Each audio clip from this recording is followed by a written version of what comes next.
October నెల 16వ తేదీ పునీత మార్గరెట్ మేరీ అలకోక్ గారి పండుగ. వీరు ఫ్రాన్స్ నగరంలో జన్మించారు. వీరు తమ 15వ ఏట నుండి దివ్య సప్రసాదం మందలి ప్రభు యేసు పట్ల అపార భక్తి ప్రపత్తులు పెంపొందించుకున్నారు.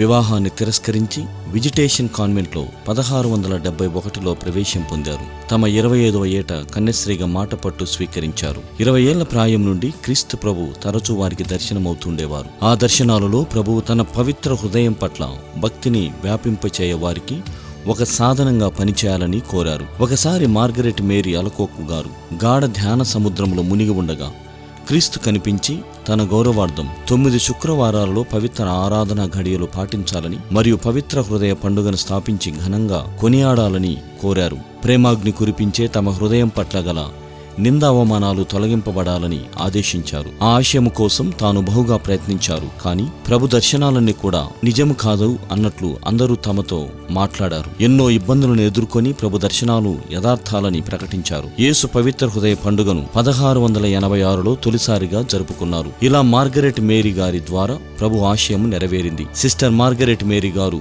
ప్రభు పవిత్ర హృదయములో తమ ప్రాణాలను విడిచిపెట్టారు. వీరు యేసు పవిత్ర హృదయ పునీతులుగా పేర్కొనబడ్డారు.